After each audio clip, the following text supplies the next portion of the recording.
সম্মানিত দর্শক বন্ধুরা, আসসালামু আলাইকুম। দূর দূরান্তে দেশ অথবা দেশের বাইরে থেকে ঠিক এই মুহূর্তে যেখান থেকে আমাকে দেখছেন, আমি আপন আর যে আপন জীবনের গল্পের নতুন একটা এপিসোডে আপনাকে বরাবরের মতো স্বাগতম জানাচ্ছি। দর্শক বন্ধুরা, আমাদের এই ছোট্ট জীবনে মানুষ কত কিছু পায়, আবার কেউ কেউ না পাওয়ার বেদনা সারাটা জীবন বয়ে বেড়ায়। এই দুনিয়াতে কষ্টের কোনো ওজন হয় না, তবু তা বহন করা ভীষণ কষ্টকর। দর্শক শ্রোতা, তেমনি আজ আমি আপনাদের সামনে এক কষ্টের ফেরিওয়ালার বাস্তব জীবনের গল্প শেয়ার করতে যাচ্ছি। দর্শক বন্ধুরা, আজ আমি আপনাদেরকে শোনাবো মানিকের জীবনের ভয়ঙ্কর বাস্তব ঘটনা। মানিকের জীবনের গল্পটা আমার হৃদয়ের এমন জায়গায় আঘাত করেছে, আমি আপনাকে বলে বোঝাতে পারবো না। মানিকের জীবনের গল্পটা হতে পারে আপনার জন্য ভীষণ শিক্ষণীয়, তাই সবাইকে বরাবর মতো রিকোয়েস্ট করবো গল্পটা শুরু থেকে শেষ পর্যন্ত শোনার জন্য। ধন্যবাদ সবাইকে। সম্মানিত দর্শক বন্ধুরা, আসসালামু আলাইকুম রহমতুল্লাহি ওবারাকাতু। আমার নাম মানিক হোসেন, আমার বাড়ি চিটাগং। দর্শক শ্রোতা, আমার জীবনের গল্পটা শুরু করার শুরুতেই আমি আপনাদেরকে আমার পরিবারের ব্যাপারে জানিয়ে রাখি। আমার পরিবারে আমি আছে, আমার বাবা আছে, মা আছে আমার দুইটা বড় ভাই। আমরা টোটাল 3 ভাই। আমি সবার ছোট, আর আমার বড় 2টা ভাইয়া আছে। আমার বড় ভাইয়া একটা ব্যাংকে চাকরি করে, আর আমার মেজো ভাইয়া একটা প্রাইভেট কোম্পানিতে চাকরি করে, আর আমার আব্বা ট্রান্সপোর্টের ব্যবসা করে। আমাদের নিজস্ব কিছু গাড়ি আছে। আমাদের পরিবারটা একটা উচ্ছ্বসিত পরিবার। আমার বড় ভাইয়া বিয়ে করেছে, মেজো ভাইয়া বিয়ে করেনি। আমাদের সংসারটা অনেক সুখী একটা সংসার। আমাদের পরিবারে তেমন কোনো অভাব অনটন কিছুই নেই। ছোটবেলা থেকে আমি খুব আদর আর ভালোবাসা নিয়ে বড় হই। বাবা আর বড় ভাইদের ভালোবাসা আমি খুব সুন্দরভাবে আমার জীবনটাকে লিড করি। আমি আমার জীবনের গল্পটা আমার কলেজ জীবন থেকে শুরু করি। আমি চিটংয়ের কোনো একটা কলেজে পড়াশোনা করতাম। আমি পড়াশোনার প্রতি যথেষ্ট ভালো ছিলাম। এসএসসিতে আমি অনেক ভালো রেজাল্ট করি। আমাদের বাড়ি হচ্ছে চিটংয়ের শহরের থেকে একটু বাইরে, গ্রামের দিকে, কিন্তু আমি হচ্ছে শহরে হোস্টেলে থেকে পড়াশোনা করি। এভাবে আমার দিনগুলো কাটতেছিল। বাড়িতে আসলে আমার বাবা মা, তারপর ভাবি, দেন হচ্ছে ওরা আমাকে প্রচুর পরিমাণ ভালোবাসে। আর আমি যেহেতু শুধুমাত্র পড়াশোনা করি আমাদের পরিবারে, সুতরাং সবার দৃষ্টি আমার দিকে। আমি কোথায় থাকি, কী করি, ঠিকমতো পড়াশোনা করি কি না, মানে পরিবারের প্রত্যেকটা মানুষ আমার প্রতি অনেক বেশি অ্যাটেনশন। এভাবে যেতে যেতে আমি একদিন আমাদের বাড়িতে যাই। আমার কলেজ হচ্ছে ছুটি হয়, আমার ছুটি বলতে একটা ভ্যাকেশন 1.5 মাসের জন্য। 1.5 মাসের জন্য পরীক্ষার পরে ছুটি হয়। এরপর আমি বাড়িতে যাই। বাড়িতে যাওয়ার পরে আমার মা আমাদের পার্শ্ববর্তী, মানে আমাদের গ্রামের পরে একটা গ্রামের পরে আরেকটা গ্রাম, ওই গ্রামে হচ্ছে একজন কবিরাজ থাকে। উনি একজন কবিরাজ এবং উনি খুব নামকরা কবিরাজ। আমাদের বিভিন্ন জায়গা থেকে, মানে বাংলাদেশের বিভিন্ন জায়গা থেকে মানুষ ওনার কাছে আসে পানি পড়া, তাবিজ, তারপরে এই ধরনের জিনিসগুলো নেওয়ার জন্য। উনি অনেক নামী মানুষ, মানে গোটা বাংলাদেশের মানুষ ওনাকে এক নামে চিনে। যাই হোক, এরপর আমার মা একদিন আমাকে বলতেছিল যে আমার ভাবির নাকি ভীষণ পেট ব্যথা, ভাবির বাচ্চা, আমার ভাইয়ের বাচ্চা হবে। তো এই ভাবি প্রচুর পরিমাণ পেট ব্যথা, এত পেট ব্যথা, ভাবি পেট ব্যথার জন্য কোনো কাজ করতে পারে না। মা অনেক ডাক্তারের কাছে নিয়ে গেছে, কোনো কাজ হয় না। তখন মা আমাকে বলতেছে যে অমুক ফকিরের কাছ থেকে একটু পানি পড়া নিয়ে আয়। আমি বলতেছি যে মা, আমি তো ওইখানে আসলে কখনো যাইনি, বা আমি আসলে ফকির, তারপরে কবিরাজ, এগুলোতে ট্রাস্ট করি না। মাকে বললাম যে মা, এগুলো আমার বিশ্বাস হয় না, শুধু এগুলো করে কোনো লাভ নেই। আমরা ভাবিকে আরও প্রয়োজন আমরা ঢাকা নিয়ে ভালো ডাক্তার দেখাবো। তাও আমরা বলতেছে যে চিটংয়ে এমন কোনো ডাক্তার বাদ রাখলাম না, আর ঢাকাতে নিলে বুঝে ভালো হবে। তো ঠিক আছে, কবিরাজ উনি খারাপ মানুষ, উনি 5 ওয়াক্ত নামাজ পড়ে, অ্যান্ড উনি একজন কোরআনে হাফেজ, উনি খারাপ হবে না, তুই ওনার কাছ থেকে একটু পানি পড়া নিয়ে আয়। তবে মা খুব জোরাজোরি যখন করে, তখন আমাদের বাড়িতে একটা ছেলে আছে, আমার বন্ধু না, ছোটো ভাইয়ের মতো, যার নাম হচ্ছে ফারুক। আমি ফারুককে সাথে করে নিয়ে ওই কবিরাজের বাড়িতে যাই। আমার হুন্ডা থাকে, আমি হুন্ডা করেই যাই। তো কবিরাজের বাড়িতে যাওয়ার পর দেখতেছি যে কবিরাজ বাড়িতে নাই। তো কবিরাজ বাড়িতে নাই, কবিরাজের যারা হচ্ছে ওখানে আছে, আমি তাদেরকে জিজ্ঞেস করলাম যে কবিরাজ কোথায়। তারা আমার বলতেছে কবিরাজ নাকি কোন জিন ছাড়ানোর জন্য কোন বাড়িতে গেছে, কোন মহিলাকে জিনে ধরছে, ওই জিন ছাড়ানোর জন্য গেছে। তাই আমি বলতেছিলাম যে আচ্ছা ঠিক আছে, তো কবিরাজ কখন আসবে? আমাকে বলে যে 1-1.5 ঘন্টার মতো সময় লাগবে। তা আমি আমার ফারুককে বলতেছিলাম যে কিরে ফারুক, আমরা কি চলে যাব নাকি কি করব? ফারুক আমার বলতেছে যে ভাই, বাড়িতে গিয়ে কি করবেন, জায়গাটা অনেক সুন্দর, একটা কাজ করে আমরা এখানে কিছুটা সময় কাটাই।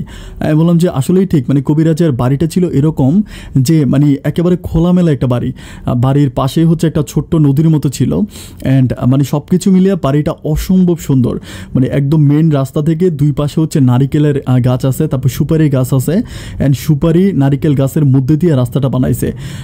ওনার বাড়িতে যাওয়ার পরে ওনার বাড়িতে যখন যাওয়া হয় অ্যান্ড সামনে একটা গেট আছে, গেটটাও ফুল দিয়ে এত সুন্দর করে মোড়ানো, এত সুন্দর লাগে চোখে না দেখলে বিশ্বাস করা যায় না। যাই হোক, আমি যখন বাড়িতে যাই তো আমাকে এই কথাগুলো বলে, দেন আমি ফারুককে বলতেছি তাহলে চল আমরা হচ্ছে বাড়ির পিছনে যে নদীটা আছে মানে ওই নদীর ঘাটে গিয়ে বসি।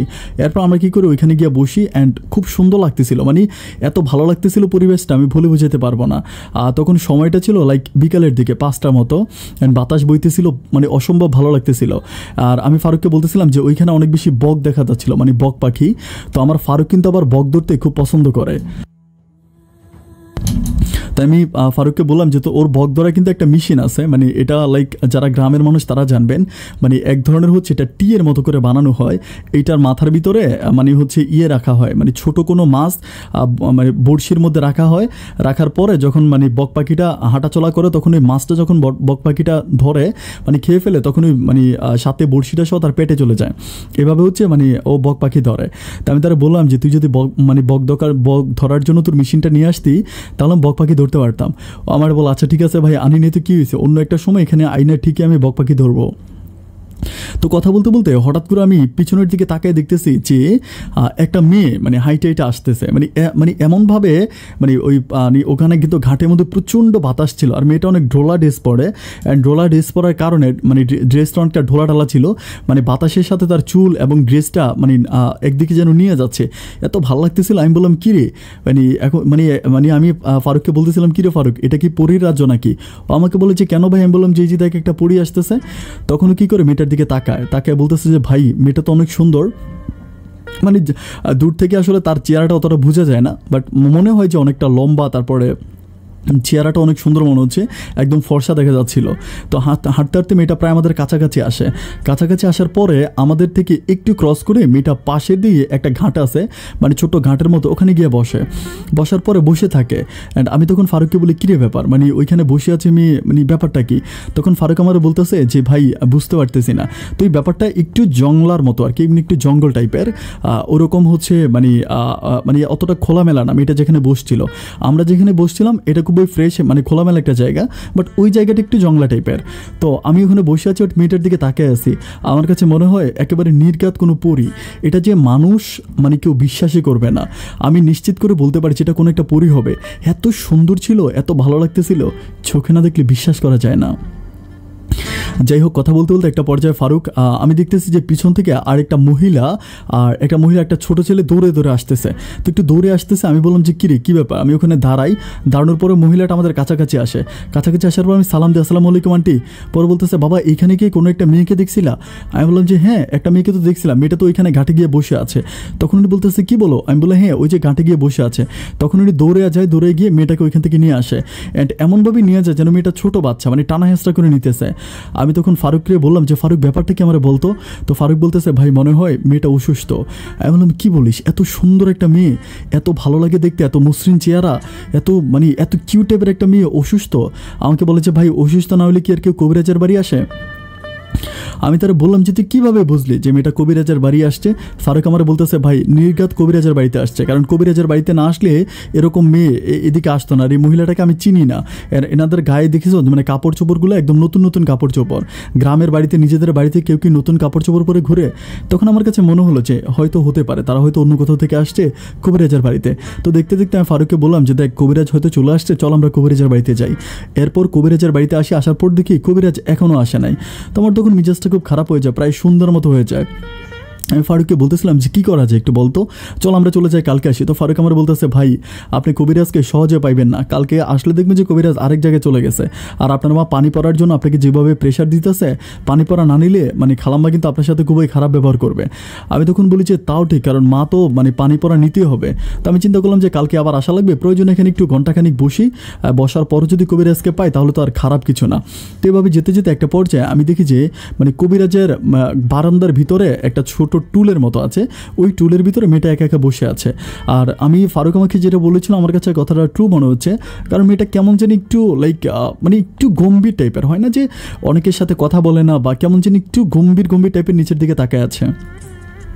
তো আমি ফারুককে বলতেছিলাম যে ফারুক চল না মেয়েটার কাছে গিয়ে একটু কথা বলি। ফারুক আমরা বলতেছে যে ভাই কথা বলতে গেলে আবার কোন প্রবলেম হয়ে যায়, এই মেয়েকে দেখে মনে হয় যেন এটা একটা রুগী টাইপের মেয়ে, যদি জিনে ধরা কোনো রুগী হয়ে থাকে তাহলে তো খুব প্রবলেম হয়ে যাবে। আমি বলি দূর বেটা যা, এত সুন্দর একটা মেয়ে এটা হতেই পারে না। আমি তখন তার পাশে গিয়ে বসি, বসার পর আমি তাকে খুব সুন্দর করে জিজ্ঞেস করি, মানে প্রথমত সালাম দিই, সালাম দেওয়ার পরে মেয়েটা আমার দিকে তাকে হাসে। আমি বলি কী ব্যাপার, মানে আপনি হাসতেছেন কেন? তো আমাকে বলতেছে যে এই পর্যন্ত মনে হয় না যে আমাকে কেউ এইভাবে সালাম দিয়েছে, মানে খুব সুন্দর করে হেসে হেসে বলে। আমি বললাম ও আচ্ছা, তো মানে আপনার নাম কি? তা আমাকে বলতেছে তার নাম হচ্ছে মাহি। আমাকে বলতেছে যে আমার নাম মাহি। আমি বললাম যে ও আচ্ছা, মানে আপনাদের বাড়ি কোথায়? তো বলে যে আমাদের বাড়ি চিটাগং, সরি কক্সবাজার। আমি বলি কক্সবাজার? তো আমি বললাম যে কক্সবাজার থেকে আপনি এখানে আসছেন? তো বলে হ্যাঁ এখানে আসছে। আমি বলি কী ব্যাপার, এখানে কেন আসছেন? তো বলে যে আমার একটু প্রবলেম আছে, প্রবলেম হচ্ছে কি আমি রাতের বেলায় প্রচুর পরিমাণ সাপ স্বপ্নে দেখি। আমাকে বলতেছে যে আমি প্রতি রাতে ঘুমাইতে পারি না, আমি প্রতি রাতে ঘুমের মধ্যে স্বপ্নে দেখি আমার মা আমাকে অনেক কবিরাজের কাছে নিয়ে গেছে, বাট কোনো কাজ হয় না, যার জন্য মা আমাকে একটা মানে মায়ের একটা পরিচিত লোকের কাছে খবর পেয়েছে কবিরাজরা নাকি অনেক ভালো, যার জন্য মা আমাকে এখানে নিয়ে আসছে। আমি তখন বললাম যে তো আপনারা কখন আসছেন? তো বলে আপনি আসার কিছুক্ষণ আগে আমরা আসছি, অ্যান্ড আপনি যেরকম কবিরাজের জন্য বসে আছেন আমরাও কবিরাজের জন্য বসে আছি। আমি তখন তারা বলতেছি কিন্তু একটা ব্যাপার আমার কাছে অনেক বেশি মানে কেমন জানি মনে হচ্ছে। তো বলে কোন ব্যাপারটা? আমি বললাম যে আপনি ওইখানে নদীর ঘাটে গেলেন, বাট ঘাটে যাওয়ার পরে আপনার মা আপনাকে দৌড়ে ওইখানে মানে ধরে নিয়ে আসলো, মনে হয় যেন আপনি খুবই ছোট বাচ্চা, খুবই অসুস্থ কোনো মানুষ। তখন মেয়েটা আমাকে বলতেছে যে আসলে কি জানেন, আমার মা আমাকে নিয়ে প্রচুর পরিমাণ টেনশন করে, আমার কোনো ভাই বোন নাই, তো এই জন্য মা আমাকে অনেক বেশি ভালোবাসে। আমি বললাম যে একটা ছোটো ছেলেকে দেখছিলাম, এইটাকে, এটা আপনার ভাই না? তো বলে যে না এটা আমার ভাই না, এটা আমাদের বাড়ির একটা ছেলে। আমি তখন তারে বললাম যে আপনার মানে আপনার মতো এত সুন্দর একটা মেয়ে, সামনেই বলি যে এত সুন্দর একটা মেয়ে, বাট আপনি প্রতি রাতে সাপ স্বপ্নে দেখেন, ব্যাপারটা আমার কাছে জানি কেমন মনে হয়। তো মেয়েটা বলে যে না ব্যাপারটা কেমন মনে হওয়ার কিছুই নাই, আমি আসলেই প্রতি রাতে সাপ স্বপ্নে দেখি, এখন কি করার, ধরেন মানে এখন আমার মা আমাকে বলতেছে যে এটা নাকি খুব খারাপ কিছু হতে পারে, অ্যান্ড এটার জন্য নাকি আমার বিয়ে শাদী হয় না। আমি তখন তারে বলি যে আপনি কিসে পড়েন? বলে যে আমি ক্লাস 10-এ পড়ি। আমি বলি ক্লাস 10-এ পড়ে একটা মেয়ে বিয়ের জন্য তো চিন্তা কেন করতেছেন? তো বলে যে না এমনি আমার মা বলতেছিল আর কি, এই জন্য। তো কথা বলতে বলতে একটা পর্যায়ে তার মা চলে আসে। তার মা আসার পর তার মা মেয়েটাকে মানে মাহি বলে ওকে ডাক দিয়ে তখন মেয়েটা চলে যায়। যাওয়ার পর আমার মেয়েটাকে এত ভালো লাগে, আমি তখন আর মানে আর আমার চিন্তা ভাবনা হচ্ছে যে আমি এই মেয়ের সাথে কথাবার্তা বলবো এবং তার ফোন নাম্বার নিব, এটা হচ্ছে আমার মূল টার্গেট। তো এরকম কিছুক্ষণ পরেই কবিরাজ আসে। কবিরাজ আসার পরে আমি কবিরাজের কাছে যাচ্ছি না, ফারুক আমার বলতেছে কী ব্যাপার ভাই, পানি পড়া নেবেন না? এমন আরে বেটা পানি পড়া তাবিজ সব কিছু নেবে, একটু অপেক্ষা কর। তো অনেক মানুষ থাকে, আমি তখন সিরিয়ালে দাঁড়াই না, আমি বাইরে দাঁড়ায় থাকি, অ্যান্ড মানে যখন মেয়েটা ঢুকে, মানে মেয়েটা আর তার মা যখন ঢুকে আমি তাদের পিছন থেকেই ঢুকি। তো ঢোকার পরে মেয়ের মা কবিরাজের সাথে কী কথা বলে এটা দূর থেকে আসলে বোঝা যায় না। কথা বলার পরে কবিরাজ মানে মেয়ের মায়ের হাতে একটা মানে পোটলার ভিতরে কী জানি দিয়ে দেওয়ার পরে আমি তখন মানে মেয়েটার পিছন আসি। ফারুক আমার বলতেছে ভাই আপনি পানি পড়া নেবেন না? আমি বলতেছি তুই যাতে পানি পড়া নিয়ে আমি এখানে গিয়ে দাঁড়াই। তো ওখানে গিয়ে দাঁড়াইলাম, দাঁড়ানোর পরে মেয়েরা তখন হচ্ছে বাড়ি থেকে বের হয়েছে। বেরোয়ার পর আমি সালাম দিলাম, আমি সালাম দিয়ে বলতেছি আন্টি মানে আপনারা কি কক্সবাজার থেকে আসছেন? তো বলে কীভাবে তুমি বুঝলা? আমি বললাম যে না ওই যে আপনার মেয়ে মাহি একটু আগে বলছিল। তো বলে তুমি আমার মেয়ের নামও জানো? বলি না মানে নাম জানি তো ঠিক আছে, কিন্তু কিছু মনে করবেন না, একটা কথা বলি, আপনার মেয়েটার কথাবার্তা শুনলাম যে তার এই প্রবলেম, শোনার পর আমার খুবই খারাপ লাগছে। তো বলে যে মানে আমাকে বলতেছে যে তাই নাকি? আমি বললাম বিশ্বাস করেন আমার প্রচণ্ড রকম খারাপ লাগছে, অ্যান্ড মেয়েটা এত ভালো, আল্লাহ তাকে কীভাবে এই রোগটা দিয়ে দিল। তো মেয়ের মাও খুব মন খারাপ করতে করতে বলে যে মানে আল্লাহ জানে যে কী হয়েছে। এরকম করে কথা বলতে বলতে একটা পর্যায়ে মানে মাহি ভূমি করতে থাকে, মানে প্রচুর পরিমাণ ভূমি করতে থাকে, অ্যান্ড ভূমি করতে করতে একদম শুয়ে গেছে, কোনো রকম কথাবার্তা বলতে পারে না, চোখ টোক টানা দিয়ে ফেলছে। আমি তখন বলতেছিলাম আরে কী ব্যাপার, এরকম ভূমি কেন করলো? তো কবিরাজের বাড়িতে এরকম একটা মানে বিছনা বিছানোর উপরে, বাট ও এমন ভূমি করে যে ওর একদম পেট থেকে সব কিছু বেরিয়ে যায়, অ্যান্ড চোখ কোনোভাবেই মিলতে পারে না, খুবই উইক হয়ে যায়।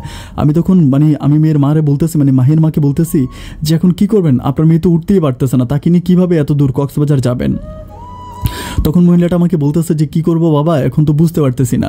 আমি তারে বলি যে আন্টি আমি তো আপনার ছেলের মতো, একটা কথা বলে যদি কিছু না মনে করেন, মানে আপনি কি আমাদের বাড়িতে যাবেন? আপনি অন্তত আজকে আমাদের বাড়িতে আজকে রাতটা থেকে যান, কারণ আপনার মেয়েটা যেভাবে অসুস্থ, এভাবে অসুস্থ একটা মেয়ে নিয়ে আপনি কীভাবে যাবেন? তো আমাকে বলি যে তোমাদের বাড়ি কোথায়?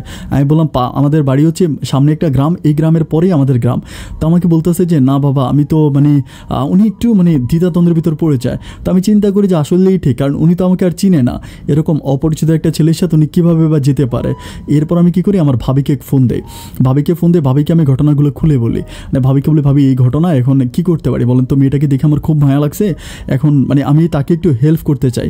তো আমার ভাবি বলতেছে যে হেল্প কীভাবে করবা, ঠিক আছে বাড়িতে নিয়ে আসো। আমি বলি বাড়িতে নিয়ে আসবো, কিন্তু বাড়িতে আনাটা মানে আমি সব কিছু আসলে মানে মিলাইতে পারতেছি না যে আমি কী বলবো। একটা পর্যায়ে আমি তখন আমার ভাবি তখন আমাকে বলতেছে যে ঠিক আছে তুমি একটা কাজ করো, তুমি মহিলাটার সাথে আমাকে কথা বলাই দাও। আমি বললাম যে কথা বলবেন তো কথা, আমি তখন আমার মহিলার কাছে গিয়ে বলছি আন্টি আপনি একটু আমার ভাবির সাথে কথা বলেন, আমার মা আছে ভাবি আছে, একটু কথা বলেন। তখন উনি কথা বলার পর আমার ভাবি ওনাকে বলে যে ঠিক আছে আপনার মেয়েটা যেহেতু অসুস্থ, আমার দেবর বললো, আর আমরা শ্বশুর শাশুড়ি আমরা একই পরিবারে থাকি, কোনো প্রবলেম নেই, আপনি চাইলে আজকে আমাদের আপনার মেয়েটার সাথে মানে আপনার মেয়েকে নিয়ে আমাদের বাড়িতে আজকে থাকতে পারেন। আমি তখন অনেকে বলি যে এবার দেখছেন তো আমাদের পরিবার আছে অ্যান্ড আপনি কোনো ভয় পাবেন না, আপনি আমাদের সাথে চলেন। তো মানে আসলে কবিরাজের বাড়িতে থাকার মতো কোনো স্কোপ নাই, মানে কবিরাজের বাড়িতে থাকার মতো আসলে কোনো জায়গা নাই। আর মেয়েটা এমনভাবে ভূমি করছে, সে আসলে মানে শোয়া থেকে যে উঠবে তার শরীরে কোনো রকম এনার্জি নাই। এভাবে কথা বলতে বলতে একটা পর্যায়ে আমি বলি যে আপনি যদি আমার সাথে, তুমি এটা মানে ওনার মা আমাকে বলতেছে, মাহির মা আমাকে বলতেছে যে তুমি আমাদেরকে কীভাবে নিয়ে যাবা, তুমি তো হুন্ডা নিয়ে আসছো। আমি বলি আমি আপনি যদি যেতে চান তাহলে আমি একটা সিএনজি নিয়ে আসবো অ্যান্ড একটা সিএনজি করে যাবেন। তখন উনি বলে যে আচ্ছা ঠিক আছে তাহলে তুমি সিএনজি নিয়ে আসো। পরে আমি ফারুককে বলি ফারুক একটা কাজ কর, তুই একটু সামনে যা, সামনে গিয়ে মানে হুন্ডাটা নিয়ে সামনে যা, বাজারে সিএনজি পাবি, একটা সিএনজিটা ডাক দিয়ে নিয়ে আয়। তখন ওই ফারুক কী করে হুন্ডা নিয়ে সামনে যায়, যাওয়ার পরে একটা সিএনজি ডাক দিয়ে নিয়ে আসে অ্যান্ড ওই সিএনজি করে আমি সরাসরি মেয়েকে আর মেয়ের মাকে আমাদের বাড়িতে নিয়ে আসি। আমাদের বাড়িতে আনার পরে আমার ভাবি তো মেয়েটাকে দেখে পুরো অবাক। আমার ভাবি বলতে স্যার কী ব্যাপার, এত সুন্দর মেয়ে। আমি বলি আমি কিন্তু ভাবির কাছে ভাবির কাছে আমি আগেই তো সব কিছু বলছিলাম, তো আমি অতটা ডিটেলসে বলি নাই যে মেয়েটার মানে সাপের প্রবলেম আছে বা এত কিছু বলি নাই, খালি বলি যে মেয়েটা অসুস্থ, এটাই বলি। তখন আমার ভাবি আমাকে বলতেছে আল্লাহ এত পুরীর মতো একটা মেয়ে। আসলে কিন্তু মাহি এত সুন্দর ছিল, মানে হ্যাংলা ছিল, লম্বা এবং মানে দেখলে মনে হয় যেন অবিকল ইন্ডিয়ান নায়িকাদের মতো, মানে ওর চেহারাটা একেবারে ইন্ডিয়ান নায়িকাদের মতো এরকম এত সুন্দর ছিল। তো তখন আমার মা বলতেছে যে এই মানুষগুলোকে কোত্থেকে নিয়ে আসলে। আমি মারে বললাম যে মা এই ঘটনা, এখন মানুষ তো মানুষের জন্য তাই না, তারা বিপদে পড়ছে, আর আমি কি তাদেরকে এভাবে রেখে দিয়ে চলে আসতে পারি, যার জন্য নিয়ে আসছি, তুমি একটু অ্যাটলিস্ট আজকের রাতটা তাদের থাকার ব্যবস্থা করো। তো আমার মা রান্নাবান্না করে, আমাদের আগেরও রান্নাবান্না থাকে, এরপরও মা কিছু স্পেশাল ফ্রিজ থেকে মাংস তারপর অন্য কিছু রান্নাবান্না করে তখন মাহি একটু চোখ খুলে মোটামুটি একটু সুস্থ হওয়ার পর আমি বলি যে ঠিক আছে আপনারা তাহলে এখানে বসেন, মানে ওনাদেরকে ফ্রেশ করে আমরা তখন একসাথে সবাই মিলে রাতের খাবার খাই। আমার ভাবি আর আমার মেজো ভাইয়া তখন বাড়িতে ছিল না, আমার ভাবিই ছিল। আমার ভাবি বলতেছিল যে মেয়েটা অসম্ভব সুন্দর, মানে এত সুন্দর মেয়ে আমার জীবন আমি দেখি নাই। আমি বলি কী ব্যাপার, তোমার পছন্দ হয়েছে, বিয়ে করাবা? তো বলে হ্যাঁ, মানে আমার মেজো ভাইয়াকে বলে যে তোমার মেজো ভাইকে বিয়ে করাবো।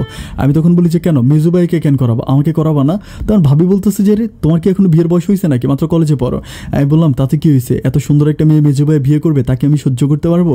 তখন ভাবি হাসতে হাসতে বলতেছে আরে গাধা, আচ্ছা ঠিক আছে চলো আমরা খাওয়া দাওয়া করি। এরপর আমরা সবাই মিলে রাতের খাওয়া দাওয়া করার পরে মাহির মা তারপর ওই ছোট ছেলেটা একটা রুমের মধ্যে ঘুমায়, আমরা পাশাপাশি রুমে ঘুমাই। রাতের বেলা আমার ঘুম আসতেছে না, আমার বারবার মেয়েটার কথা মনে পড়তেছে। দেখতে দেখতে প্রায় রাতের 12টার কাছাকাছি বেজে যায়। তখন আমি আমার ভাবিকে ডাকি, মানে ভাবির ঘরের দরজার সামনে, মানে ঘুম আসতেছিল না, আমি পাইচালি করতেছি পুরো বাড়ির ভিতরে। তো আমি কী করে ভাবির দরজার সামনে গিয়ে ভাবির দরজা যখন নক করি, ভাবি দরজা খোলা। আমি ভাবিকে বলি ভাবি তোমার একটা কথা বলি প্লিজ, তুমি রাগ করো না। ভাই বলে না না রাগ করবো কেন, কী ব্যাপার বলো। আমি বলি তুমি একটু যাও না, মানে মাহিকে একটু ডাইকে নিয়ে আসো। ভাবি আমার বলতেছে মেয়েটা অসুস্থ, খাওয়া দাওয়া পর্যন্ত ঠিকমতো করতে পারে নাই। আমি রাত 12টা বাজে, আর এদেরকে তো আমি চিনি না, মানে এরকম একটা মানুষকে রাত 12টা বাজে ডাকবো, ওরা কী মনে করবে বলো তো? আমি বলে ভাবি কিচ্ছু মনে করবে না, তুমি না আমার লক্ষ্মী ভাবি, যাও না একটু ডাইকে নিয়ে আসো। আমার ভাবি বলতেছে এটা কিন্তু ভালো দেখাইতেছে না, এটা কিন্তু ভালো দেখাচ্ছে না প্লিজ। আমি বলি না না ভাবি যাও না, তুমি কিচ্ছু হবে না, তুমি যাও। যখন রিকোয়েস্ট করি তখন ভাবি মানে দরজা গিয়ে নক করে, আমি তখন দূর থেকে দাঁড়ায় থাকি। আমি ভাবিকে বলে রাখি ভাবি মেয়েটা যদি আসে তাহলে তুমি তার নিয়ে মানে বাসার ছাদে চলে যাবা, তুমি ছাদে গিয়ে মেয়েটার সাথে বসবা। আমার ভাবি বলতেছে রাত 12টা বাজে এই মেয়ে আমার সাথে ছাদে যাবে? আমি বলি হয়তো যেতেও পারে, তুমি একটু বুঝিয়ে বললে যাবে, প্লিজ তুমি বইলো। এরকম করে কথা বলতে বলতে ভাবি যখন দরজা নক করে তো মেয়েটার দরজা খোলে, মানে মেয়েটার মা দরজা খোলার পরে বলতেছে কী গো এত রাতের বেলায়? তো বলে যে আপনার মেয়েটাকে দেখতে আসলাম, ও কি এখন একটু সুস্থ হয়েছে নাকি এখন অসুস্থ আছে? পরে বলে যে না ও তো বসে আছে। তখন ভাবি ভিতরে যায়, আমি ওদের কথোপকথনগুলো বাইরে থেকে শুনলাম অ্যান্ড ভিতরে যাওয়ার পরে কী কী হয় আমি জানি না। অ্যান্ড প্রায় 5-6 মিনিট পর ভাবি মেয়েটাকে নিয়ে বেরিয়ে আসে। আমার তখন এত ভালো লাগে, আমি বলি আল্লাহ আলহামদুলিল্লাহ, যাক ভালো হয়েছে।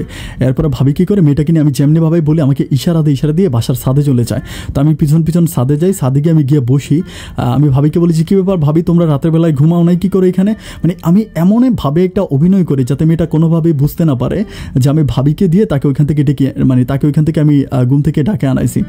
এটা বলার পর ভাবি বলতেছে যে আমরা না হয় ঘুমাই নাই, বাট তুমি ঘুমাও না কেন, কী করো? আমি বললাম যে বাড়ির মধ্যে যদি পরি থাকে তাহলে কি আর ঘুম আসে? তো তখন ভাবি বলতেছে যে এই গাদা এখানে আসো, বসো। আমি বসলাম, বসার পর আমি বলতেছি কী ব্যাপার মাহি, আপনার শরীর এখন ভালো? তো বলে যে হ্যাঁ আলহামদুলিল্লাহ ভালো, আপনাকে অসংখ্য ধন্যবাদ, আপনি যদি না থাকতেন তাহলে আমাদের যে কী অবস্থা হতো আল্লাহই ভালো জানে। আমি বলি কেন, কী অবস্থা হতো? আমাকে বলতেছে যে না আমাদের আসলে আমরা বাড়ি হচ্ছে কক্সবাজার, আমি কীভাবে যাইতাম, আর আমার শরীর এতটা খারাপ হয়ে গেছিল আমার পক্ষে আসলে কক্সবাজার পর্যন্ত মানে ট্রাভেল করা কোনোভাবেই সম্ভব ছিল না। আমি তার বললাম যে আচ্ছা যাই হোক, এখন তো একটা আলহামদুলিল্লাহ রিল্যাক্সে আছেন, কেন আপনার খারাপ লাগতেছে, এখন ঠিক আছেন? তো বলে হ্যাঁ। বললাম যে ঘুমান নাই যে? বলে ঘুম আসতেছিল না কেন জানি। আমি তখন বলতেছি যে মনে মনে চিন্তা করতেছি আমাদের দুজনের একই অবস্থা। এরকম করে আমি ভাবির সাথে কথা বলতেছি, এখানে বসে প্রায় অনেকক্ষণ ধরে আমরা কথা বলি, 1 ঘন্টার মতো কথা বলি। কথা বলতে ভাবি তখন বলতেছে, আমি ভাবিকে বারবার ইঙ্গিত দিতেছিলাম যে যাতে মেয়েটাকে আমার ভালোবাসার কথাটা বলে, কিন্তু আমার কাছে মনে হয় যে ভাবি কেমন জানি ব্যাপারগুলো কি স্কিপ করে। আমি যতবার বলি যে ভাবি আমার ভালোবাসার কথা বলো বা ইশারা দিই, বাট ভাবি আমার মানে প্রেম ভালোবাসার সম্বন্ধে কোনো কথা বলে না। মেয়ে কোথায় পড়ে, মেয়ের বাবা কি করে, তারপরে বাড়ি ঘর এই সম্বন্ধে নিয়ে ভাবি সারাদিন মানে 1 ঘন্টার মতো কথা বলে। 1 ঘন্টা পরে মেয়ের মা থেকে মানে নিচ থেকে চলে আসে। আসার পরে মেয়ের মা মানে মাহির মা মাহিকে ডাকতেছে, বলতেছে যে তুই অসুস্থ শরীর নিয়ে ওখানে বসে আছিস কেন, ঘরে এসে ঘুমা। এরকম করে ডাকার পরে মাহি তখন চলে যাওয়ার পর আমি ভাবির সাথে ছাদের উপর আমি বসে থাকি। আমি তখন ভাবিরে বলি যে ভাবি এটা তুমি একটা কাজ করলাম, আমারে বলো। ভাবি বলে কেন, কী করলাম? আমি বললাম যে আমি তোমারে এত করে বললাম যে তুমি আমার ভালোবাসার কথা না মেয়েটাকে বলো, বাট তুমি একটা বারের জন্য এই কথাটা বললে না। ভাবি আমার বলতেছে আরে বোকা, আমি কি তোর মতো গাধা? আমি বললাম যে কেন, মানে গাধা হওয়ার কি আছে? ভাবি আমাকে বলেছে একটা অসুস্থ মেয়ে আমাদের এখানে কবিরাজের বাড়িতে আসছে, কবিরাজের বাড়ি থেকে আমাদের বাড়িতে আসছে, আর আজকে প্রথমে এই মেয়েটার সাথে তোর পরিচয় হলো, এখনও একটা দিনও গেল না, এখনও যদি আমি মেয়েটাকে বলে ফেলি যে তুই তাকে ভালোবাসিস, তাহলে মেয়েটা তোকে নিয়ে কী চিন্তা করবে, একটু চিন্তা করে দেখতো। আমি তখন চিন্তা করছি হায় আল্লাহ, ভাবি তো ঠিকই বলছে, কারণ ভাবির কথা কিন্তু ঠিক আছে। এখন যদি আমি মেয়েটাকে মানে আমার পরিচয় হলো বিকেলবেলা, রাতের বেলায় যদি তাকে প্রেমের প্রস্তাব দিয়ে ফেলি তাহলে মেয়েটা কী মনে করবে, যার জন্য আমি আর ওই ব্যাপারটা নিয়ে আর কোনো কথা বলি না। বলে আচ্ছা ভাবি ঠিক আছে, তুমি যেটা ভালো মনে করো তুমি এটা ভালোই করছো, আসলে খারাপ করো নাই। যাই হোক যথারীতি ভাবি আর আমি নিচে নেমে এসে আমি ঘুমাই। সকালবেলা আমি ফজরের নামাজ পড়ি, ফজরের নামাজ পড়ার পর আমি জাস্ট অপেক্ষা করতেছি কবে মাহি ঘুম থেকে উঠবে।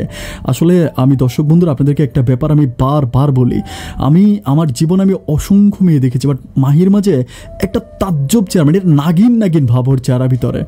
যাই হোক এভাবে যাওয়ার পরে সকালবেলা আমরা নাস্তা রেডি করি। তখন মাহির মা ওইটা মানে ওরা নাস্তা করার জন্য আসে।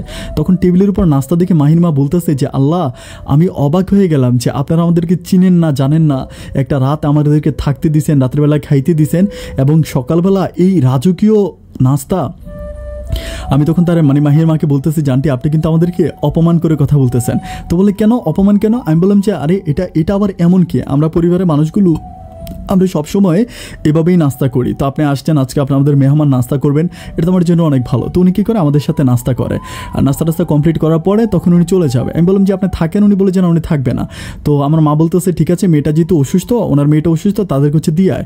আমি তখন কী করি, আমি বলি ভাবি একটা বারের জন্য কিছু করলে না। ভাবি আমাকে বলে তুমি টেনশন করো না, অপেক্ষা করো। তো এরপরে ভাবি আমি মেয়েটার সাথে হচ্ছে আমি সিএনজি ডাকি তাদেরকে হচ্ছে মানে স্টেশনে নিয়ে যাই। স্টেশনে আমি যাই, মেয়ের মা, তারপর হচ্ছে মাহি, তারপর ছোটো ভাইটা। তো যেতে আমি জাস্ট ওয়েট করতে থাকি যে কীভাবে তার ফোন নাম্বারটা নেওয়া যায়। আমি কিন্তু এই পর্যন্ত তার ফোন নাম্বারটা নিতে পারি নাই। আমি শুধু ফোন নাম্বারটা নেওয়ার জন্য বারবার ট্রাই করতেছি।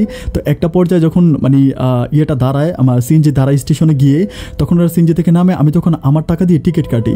মাহির মা এটা নিয়ে আমাকে বলে যে না বাবা তুমি তোমার টাকা দিয়ে কেন টিকিট কাটতেছো, আমরা তো টাকা আছে, আমাদের তো টাকা আছে। আমি বললাম না আপনাদের টাকা আছে ঠিক আছে, তারপরও আমার কাছে আসে আপনার আমাদের মেহমান। তো বলে যে না বাবা এটা কিন্তু একটু ওভার হয়ে গেল। আমি বলি না কিছুই হয় নাই। তো কথা বলতে একটা পর্যায়ে মাহি কিছু খাবা, ওই দোকানের দিকে আসো, মানে কিছু খেয়ে যাও। তো বলে যে না আমি কিছু খাবো না। আমি বললাম যে আচার কিনো, তা না হলে তো তোমার আবার ভূমি আসতে পারে। তো বলে আচার খেতে হবে কেন, এটা বলে আমার দিকে মুচকি হাসে। আমি তার কানের কাছে গিয়ে ফুসুর করে বলি ফোন নাম্বারটা কিন্তু আমাকে দিলেন না। তো বলে যে আপনার ভাবির কাছে দিয়ে আসছে, ও আস্তে করে কথাটা বলে। এটা বলার পর আমি প্রচণ্ড রকম খুশি হই। আমি এত খুশি আমি ভুলে বুঝাইতে পারবো না। আমার এত এত ভালো লাগে আমি যেন আকাশে উঠতে থাকবো। যাই হোক, এরকম করতে করতে বাসের সময়টা হয়ে যায়। বাসের সময় যাওয়ার পরে আমি তাদের বাসে উঠে দিই।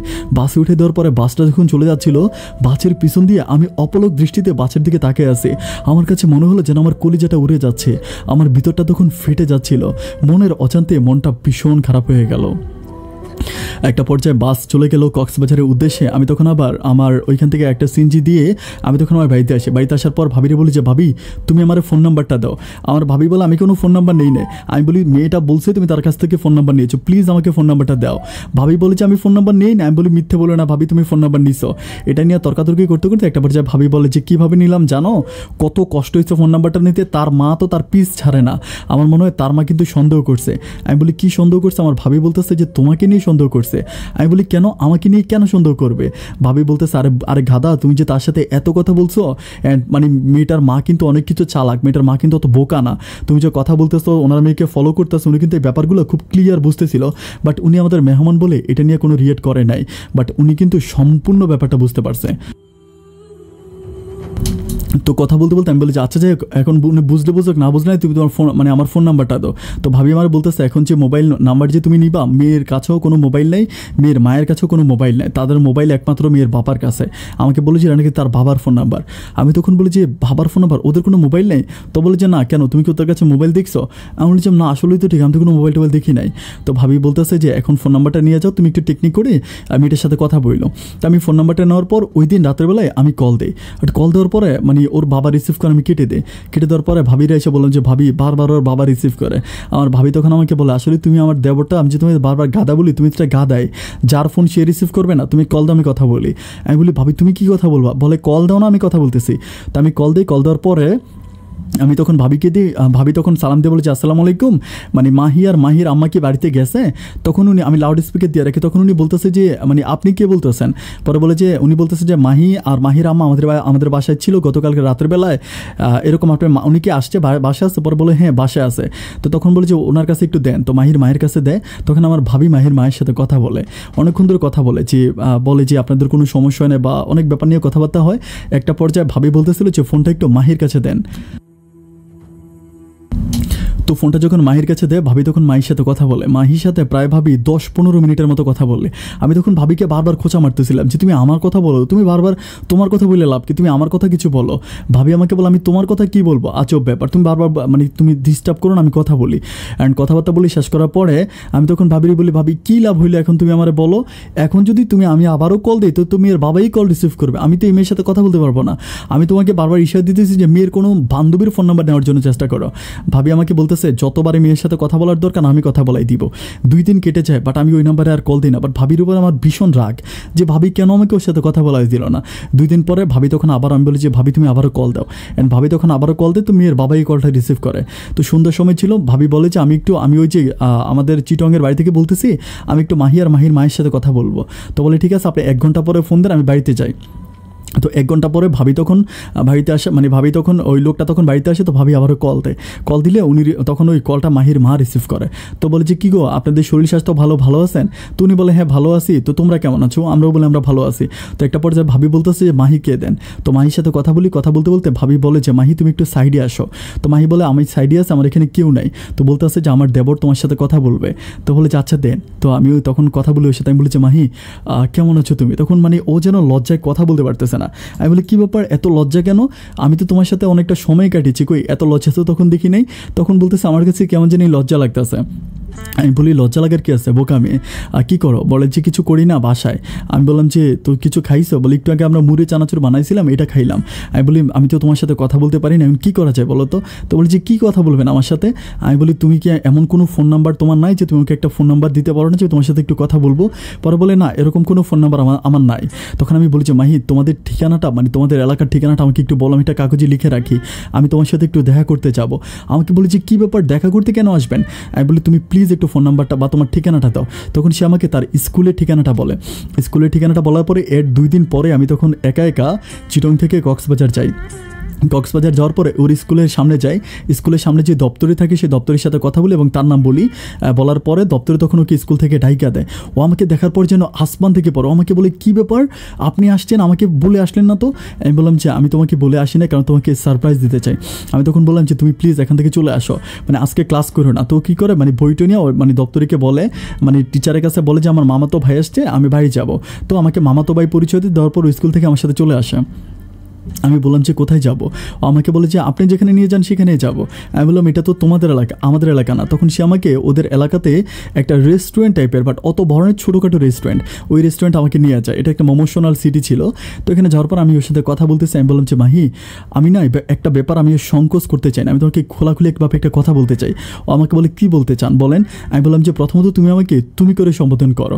তো সে আমাকে তুমি করে সম্বোধন করে। আমি বললাম যে আমি তোমাকে ভালোবাসি। এটা বলার পর বলে যে এটা বলার জন্য এত দূরে আসতে তো ফোনেই বলতে পারতেন। আমি বলি ফোনে বলা আর তোমার চোখের দিকে তাকিয়ে বলা ব্যাপারটা আলাদা না? তখন বলে যে আমি না, মানে আমিও না আপনাকে নিয়ে অনেক বেশি চিন্তা করতেছিলাম। আমি বললাম যে আবারও আপনি? তখন বলতেছে যে আমিও না তোমাকে নিয়ে অনেক চিন্তা করতেছিলাম, আমার বারবার তোমার কথা মনে পড়তেছিল। তো কথা বলতে বলতে একটা পর্যায়ে আমি বলতেছি আচ্ছা আমি তোমার সাথে কথা বলবো কেমন করে, তোমার সাথে কথা বলার কোনো স্কোপ তো নাই, তোমার বাবার কাছে মোবাইল, তোমাদের ঘরে তো কোনো মোবাইল নেই। তো আমাকে বলতেছে কী করবেন এখন, আসলে এইভাবেই কথা বলতে হবে, আপনার ভাবিকে দিয়ে কল দিবেন, আপনার ভাবি যদি আমার কাছে মা যদি আমার কাছে দেয় তখন আমি আপনার সাথে কথা বলতে পারবো। আমি তখন বলতেছিলাম যে না এত কিছু তো করার দরকার নাই, আমি তোমাকে একটা মোবাইল ফোন কিনে দিই। তখন আমি তার সাথে বেরিয়ে তাকে একটা মোবাইল ফোন সিম সহ একটা মোবাইল কিনে দিই। অ্যান্ড মোবাইল কিনে দেওয়ার পরে আমি তার সাথে আরও ঘন্টাখানিক ওখানে ঘোরাফেরা করি। দেন আমি আবারও চিটংয়ে ফিরে আসি। অ্যান্ড আসার পর থেকে তার সাথে আমার কন্টিনিউ কথা হয়। মানে আমি তাকে এত ভালোবাসি, আমাকে এত ভালোবাসি আমি ঠিক ভুলে বোঝাইতে পারবো না। দুজনের মাঝে খুবই গভীর প্রেমের সম্পর্ক হয়। হতে হতে এভাবে যেতে যেতে একদিন হঠাৎ করে আমার নাম্বারে একটা কল আসে। নাম্বারে কলটা আসার পরে আমি তখন মানে একটা ছেলে আমাকে বলে যে ভাই এখানে অবুজ আছে। আমি তখন বলি যে না না এখানে অবুজ নামের কেউ নেই। আমাকে বলে ভাই আপনার নাম কি, আমাকে নাম জিজ্ঞেস করে। আমি তখন বলি যে আমার নাম যেটা, আমি সে বলছি আমার নাম মানিক। পরে বলতেছে যে মানিক ভাই আমি অবুজকে খুঁজতেছিলাম। আমি বলি যে ভাই অবুজ নামের এখানে কেউ নেই। তো আমাকে বলতেছে যে আপনার বাড়ি কোথায়, এভাবে আমাকে বিভিন্ন প্রশ্ন করতে থাকে। তখন আমার কাছে কেমন জানি সন্দেহ লাগার পর আমি ফোনটা কেটে দিই। কেটে দেওয়ার পরে ঘন্টাখানিক পরে ছেলেটা আমাকে আবারও কল দিয়ে বলতেছে ভাই কিছু মনে করবেন না, মানে আমি আসলে আমি যেখানে কল দিয়েছিলাম কলটা ভুল করে আপনার কাছে চলে গেছে। আমি তখন বলি যে ভাই ভুল করে আসছে ঠিক আছে। তো আমি বললাম যে তোমার বাড়ি কোথায়, আমাকে বলে যে ওর বাড়ি নাকি কক্সবাজার। তখন আমি কনফার্ম হয়ে যাই হয়তো মাহির কোনো রিলেটিভ হবে আমার খোঁজ খবর নেওয়ার জন্য আমার ফোন নাম্বার দিয়ে আমাকে ট্রাই করতেছে। তখন আমি বললাম যে কক্সবাজার অমুক জায়গায় চিনো, মাহিদের এলাকা বলি। তো বলে হ্যাঁ চিনি তো, এটা তো আমাদের এলাকা থেকে একটু দূরে আছে বাট চিনি। আমি বললাম যে তখন আমি ছেলেটার সাথে কথা বলি, আমি বলি যে আমি কথা বললে কিন্তু অনেক কিছু বুঝতে পারবো। অ্যান্ড কথা বলতে বলতে অনেক কথা বলি, বাট আসলেই না আমার কাছে মনে হয় যে ছেলেটা আমাকে রং নাম্বারেই কল দিয়েছে। বাট তার সাথে 2-3 দিন কথা বলতে বলতে একটা ভালো সম্পর্ক আমার হয়ে যায়, মানে একটা ফ্রেন্ডশিপের মতো হয়ে যাওয়ার পর আমি ছেলেটাকে বলি আমি কিন্তু কক্সবাজার আসবো। তো আমাকে বলে যে ভাই আসলে কিন্তু অবশ্যই আমার সাথে দেখা করবেন। আমি বলি আচ্ছা ঠিক আছে, তোমার সাথে যেহেতু পরিচয় হয়েছে অবশ্যই তোমার সাথে দেখা করবো। এরপর আমি কক্সবাজার আবারও যাই।